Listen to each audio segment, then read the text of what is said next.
இனிமே கண்ணை மூடிட்டு கடலை எண்ணெய் வாங்கலாம். ஏன்னா மந்த்ரா கடலை எண்ணெய் இதயத்தின் தயாரிப்பு. வறுக்க பொரிக்க ஏன் எல்லா சமையலுக்கும் மந்த்ரா தான். மந்த்ரா கடலை எண்ணெய், அபார ருசி, ஆரோக்கியமான உடல் நலம். ஈரானில் அடுத்த 3 வாரங்களுக்கு தீவிர தாக்குதல் நடத்தி அந்த நாட்டை கற்காலத்துக்கு தள்ளுவோம் என்று அமெரிக்க அதிபர் ட்ரம்ப் நேற்று மிரட்டல் விடுத்திருந்தார். இந்த நிலையில் ஈரானில் உள்ள முக்கிய பாலம் ஒன்றை அமெரிக்கா குண்டு போட்டு தகர்த்து அதிர்ச்சி கொடுத்துள்ளது. டெஹ்ரானை கராஜுடன் இணைக்கும் B1 பாலம் தகர்க்கப்பட்டுள்ளது. இந்த தாக்குதலில் 8 பேர் கொல்லப்பட்டனர், 95க்கும் மேற்பட்டோர் படுகாயமடைந்துள்ளனர்.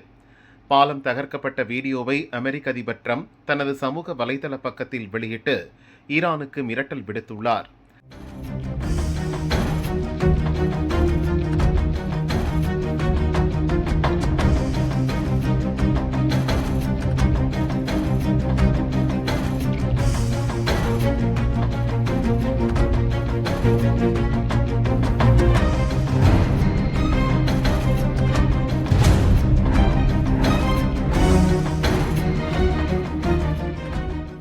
அதில் மேலும் பல முக்கிய உள்கட்டமைப்புகள் தகர்க்கப்படும்.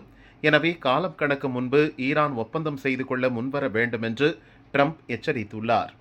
அமெரிக்காவின் இந்த தாக்குதலுக்கு ஈரான் கடும் கண்டனம் தெரிவித்துள்ளது. தார்மீக ரீதியாக தங்களது தோல்வியை எதிரிகள் வெளிப்படுத்துவதாகவே இந்த செயல் உள்ளது என்று ஈரான் வெளியுறவுத்துறை அமைச்சர் அப்பாஸ் அரகச்சி கூறியுள்ளார். பொதுமக்கள் பயன்பாட்டுக்கான கட்டமைப்புகளை தகர்ப்பதன் மூலம் ஈரானை சரணடைய வைக்க முடியாது என்றும் அவர் தெரிவித்துள்ளார். அமெரிக்காவின் இந்த தாக்குதலுக்கு பதிலடி கொடுக்கும் விதமாக வளைகுடா நாடுகளில் உள்ள 8 பாலங்களை தாக்கி அழிக்கப் போவதாக ஈரான் எச்சரித்துள்ளது.